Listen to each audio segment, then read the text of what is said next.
Monsieur le Président, merci de nous accueillir encore une fois en ce lieu pour ce très bel événement.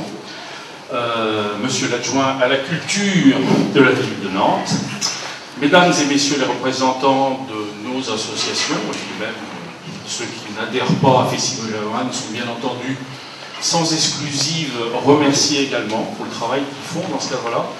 Messieurs nos partenaires économiques, messieurs les viticulteurs bretons, producteurs de muscadet, bière Cantourelle, on va en consommer dans la godinette. Messieurs les artistes ici présents, qui représentent, alors là les artistes sur la Saint-Yves, ça donne bien, hein. Heureusement qu'on vous a. Ensuite, qui c'est que j'oublie? J'oublie beaucoup de monde, nos accompagnateurs de chœur qui nous suivent depuis le début. Monsieur le Président, vous aviez cité Claudie, et on ne peut pas ne pas la citer, bien entendu, mais il y a un deuxième fondateur de notre association et des idées de la Festive, qui est présent ici, on va citer Yves quand même, vous avez un titre à citer.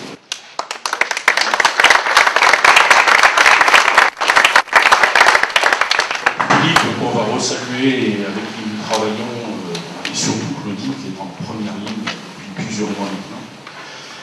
Nous tenons à vous remercier de votre engagement à nos côtés depuis 12 ans, et tout particulièrement dans cette dernière période clé que nous venons de vivre, depuis l'année dernière essentiellement.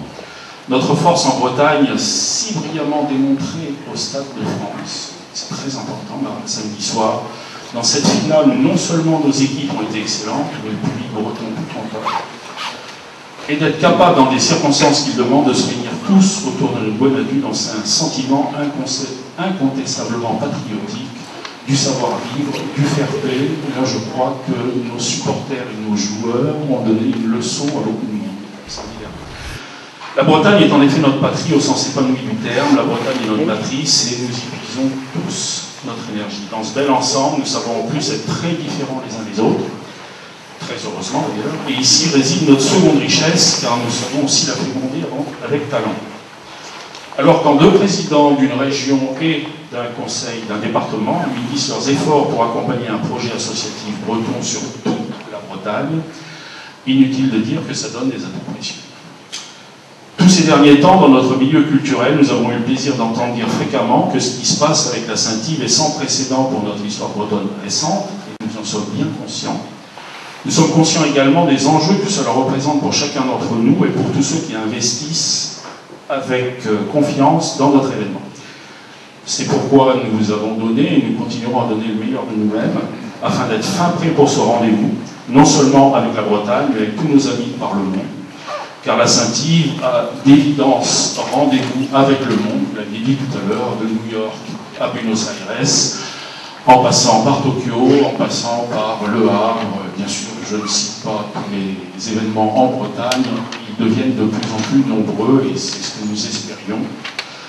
Nous avons été très sensibles au fait d'entendre pour la première fois ici officiellement que notre culture participe d'évidence au rayonnement de la Bretagne et nous avons été heureux également de voir les valeurs portées naturellement par notre milieu de culture traditionnelle reconnues pour ce qu'elles véhiculent de bon, de généreux, d'universel, de solidaire, et de voir qu'elles sont propices à la valorisation de tout ce qui se fait d'intelligent, de sensible et de créatif en Bretagne. C'est donc avec un bonheur non dissimulé que nous allons continuer à travailler au quotidien du Conseil régional de Bretagne et avec le Conseil général de Loire-Atlantique, afin de favoriser la présence de notre culture originale dans ce projet extrêmement transversal qu'est la Saint-Yves ou la Bretagne.